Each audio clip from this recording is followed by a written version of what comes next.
angel! I can see light coming from his belly. Wait a minute, he's still breathing. It's alright. I know he'll be an angel soon.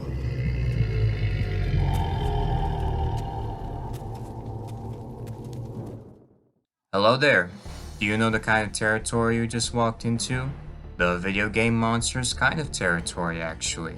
We're gonna be looking at some of the most terrifying, most awesome, and most iconic kinds of characters, or just monsters in general from video game history.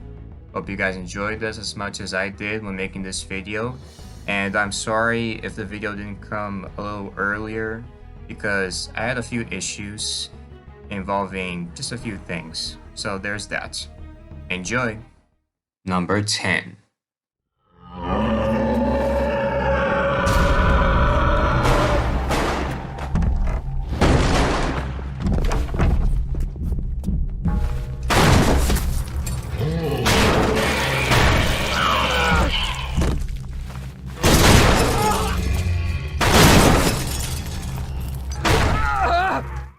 Big Daddy from BioShock. The dystopian underwater city of Rapture is home to all kinds of experimental and accidental dangers, like splicers and their thirst for a chemical that gets harvested by many little sisters, whom are always accompanied by their hulking protectors, the Big Daddies. Originally made for maintenance work, these beasts have been assigned to protect the little sisters as they keep gathering the chemical Adam from spliced corpses. There are all kinds of daddies, different models with different abilities, and sometimes those who lost their sisters or died protecting the poor innocent souls. Which, by the way, there are many choices in the first game, and I guess the others had too. Plus, the second BioShock game, well, the protagonist was actually one of those daddies, except the kind that I guess you could say was a lot more better than the others. And honestly, I can't really pick a favorite kind of Big Daddy, because I think they were all pretty cool and unique. Yeah, definitely the face of BioShock 2, actually. You know, the whole franchise in general. Pretty cool monster, though. Number 9.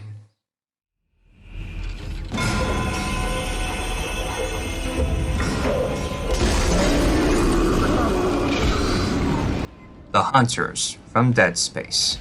The necromorphs are the result of an alien infection controlled by an obscured force, using artifacts of corruption and corpse reanimation.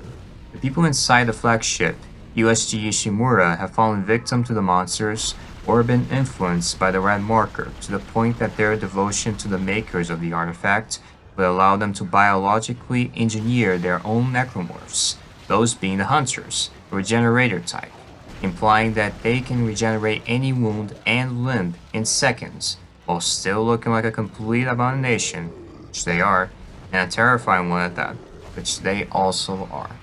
I mean, come on. Have you seen how very terrifying their eyes are when they glow? Not just that though. They literally walk up to you in the most intimidating way possible.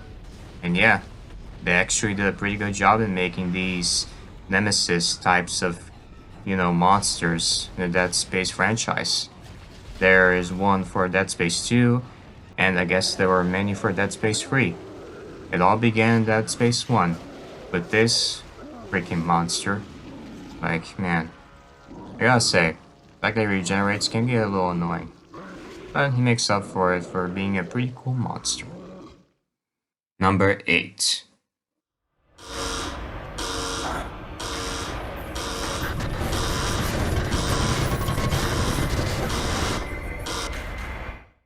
The Keeper from the Evil Within. In a world created from the consciousness of a single person via the use of a machine called STEM, the creation of many dangerous beings can vary depending on the experiences and aspects of a person's life, such as the manifestation of the executioner itself, the Keeper. This entity was made with an initiative involving the secrets of a certain someone being found out, as this box-headed butcher eliminates anyone with his hammer, traps, and the ability to respawn with safes resembling his head, scattered almost everywhere, for the Keeper will always silence anyone who goes too deep. And that's kind of a great symbolism in a way.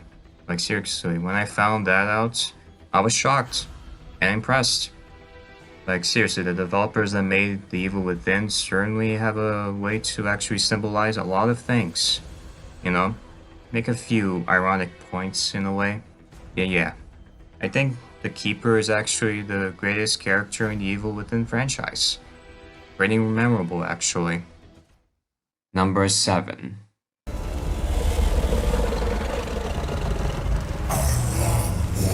ends today. Imperious. Diablo from the Diablo series. Born from one of the heads of a powerful dragon along with his other demon siblings, Diablo, main character and titular character of the franchise, would do whatever it takes to become the prime evil by harnessing the power of his brothers to bring the world to ruin. Diablo has made many appearances, becoming different with each look and powers, and will return in other ways, such as possessing someone to become much more than just one of the three prime evils, destruction and evil incarnate.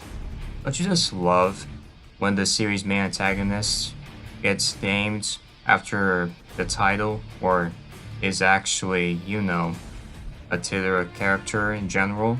It's pretty cool actually. So, that's what makes him Diablo one of the most popular characters. But not just that, the many appearances that he's made, besides being the main villain of the series, I think he's actually made more appearances in the franchise as any other character at all. So, what better way to actually make someone popular than with this? It's pretty great. I do love his many designs, and I did love his Diablo 3 incarnation. Like seriously, who doesn't love that kind of design? Number 6. Guardian Ape from Sekiro Shadows Die Twice. Set in the Sengoku era where many wars took place in Japan, numerous kinds of unnatural horrors would be met by a cursed shinobi, ranging from mystical beasts to immortal or infested beings like an oversized primate known as the Guardian Ape. It guards a lotus flower to find its new mate, killing anyone who gets too close with sheer brutality and savage nature. Above all, it is completely immortal, for not even a certain swordswoman could kill the beast by impaling her sword in its neck.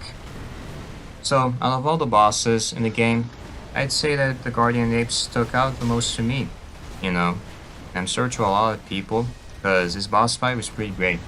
He had 2 phases, second boss fight, pretty great too. And yeah, although I do have just one small complaint, which is nothing really. I know that he's a monkey and all that, but come on. Isn't it a little bit too much to literally throw shit at your face? Like, seriously? No, seriously. I'm serious here. Why? Oh, anyway, that's nothing. Don't think too much about it. Pretty cool boss fight. I loved it. Number 5.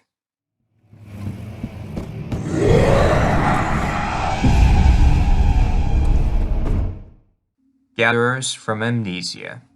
In the cold and dark corners of the Brennenburg Castle, an amnesiac man named Daniel has to wander around every place of the building whilst being hunted by a living nightmare and the so-called servants, the Gatherers, monsters made by the castle's owner, Alexander. There are 2 types, the Grunt and the Brute, and if we're talking about appearance and screen time, I think the Grunt is definitely the most popular and most likable of any other Amnesia monster. Have you seen how beautiful his face is? We all did. We remember it, and we sure as hell loved it. He's also kinda derpy, His face, I mean. And while he may seem terrifying sometimes, well, you can't just say that he's not a great kind of monster. He's also kind of become the, let's say, the mascot of the Amnesia series, Despite not being many other games and just one of them, he still left a big image, a big impression on almost every player, including PewDiePie. Yeah, that's basically what made him so popular. Number 4.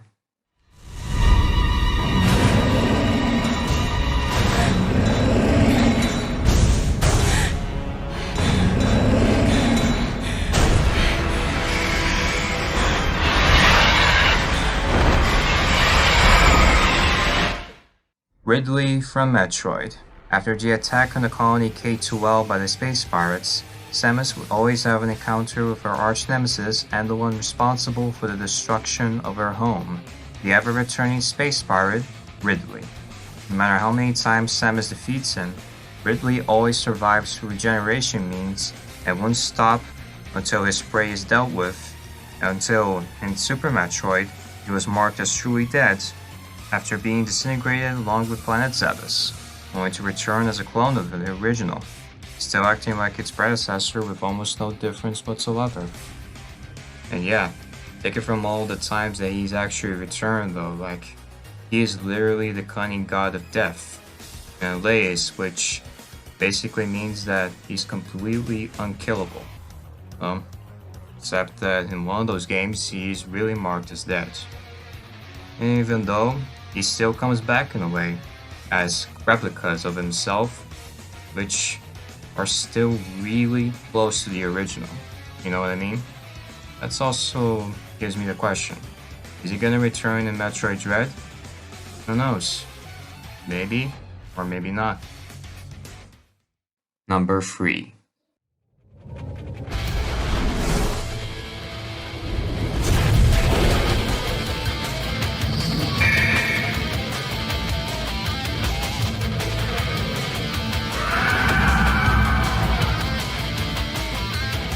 Chaos from Sonic the Hedgehog.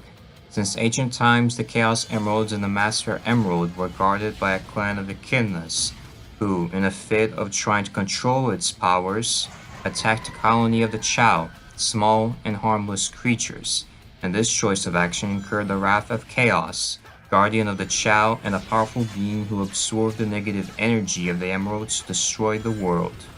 A kind-hearted Echidna named Tikao sealed Chaos inside the Master Emerald, and remained there until Dr. Eggman freed it, only to let the embodiment of a world-ending storm become more than just simple chaos. The perfect chaos. Well, one thing that I can say about Chaos is that it's a bit of a complaint actually, because it hasn't been in many games besides ones that have been in crisis, you know, in a story that has a kind of crisis going on, like Sonic Forces, for instance, where it wasn't really him, but kind of a brief cameo in a way. Yeah, that's basically it. Well, either way, I just hope they actually give him more appearances in a few later games, because Chaos is pretty cool. You gotta love this world-ending guardian deity, you know? Number 2.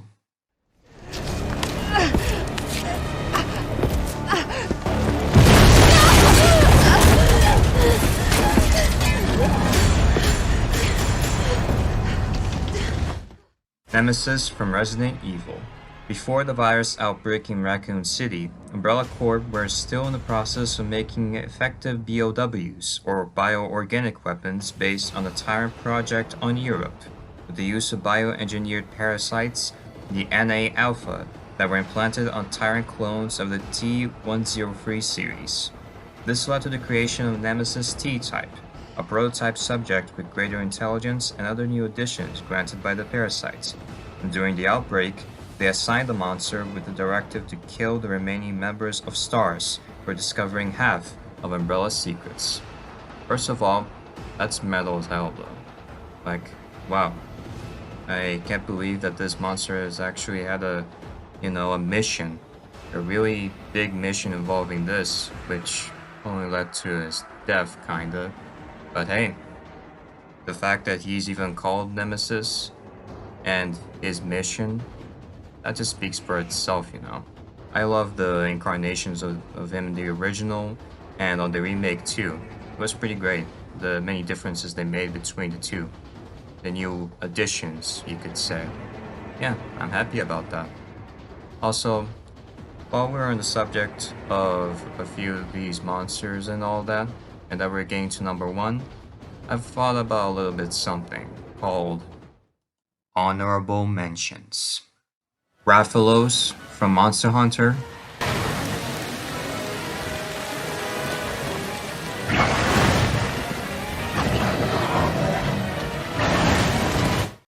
Flickers from The Last of Us.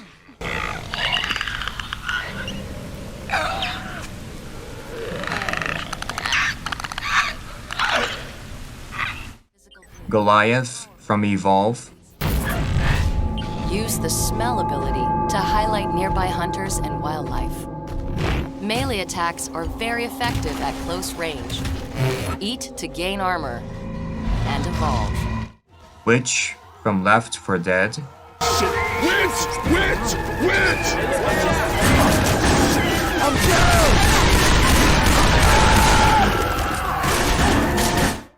Cacodemons from Doom.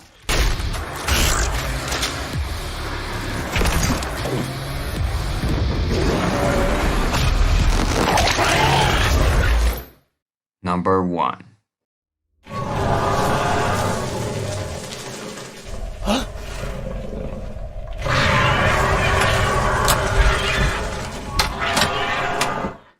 Pyramid Head from Silent Hill. The town of Silent Hill, located in Maine, is a place of horrors, punishment, death, and many other bad things, as it occasionally shifts between dimensions, where a person's inner demons and nightmares manifest in any way, shape, or form. Like in the case of James Sunderland's guilt and need for punishment gave birth to the tormenting butcher, the Pyramid Head. This monster reflects the executioners of the cult from Silent Hill and James' violent nature towards his wife, who grew hostile to him the moment she was sick, leading to her death by his own hands out of anger. Even though this monster was intended to be a Silent Hill 2 exclusive, it has made other appearances besides in games, like movies and such, which, while I haven't watched it, I've seen a few things about it, and I think it was great. All the other monsters in general were pretty great too. Oh, not as great as Pyramid Head though, like, just look at the guy. He's basically became the mascot of Silent Hill itself. While there are many other monsters that could be a thing like this in Silent Hill, like the nurses or a few others, Pyramid Head is totally our guy. Now, actually, he's always gonna be our guy. Always.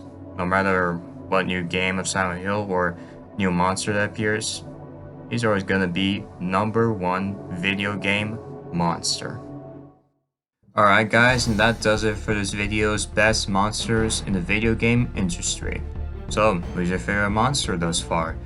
Maybe some of the main ones, or the honorable mentions, which, of course, I'm gonna be putting these in every kind of video from now on, so as to not leave a few other characters behind, you know, because there's some in here that you hope to see, which are still gonna be shown either way.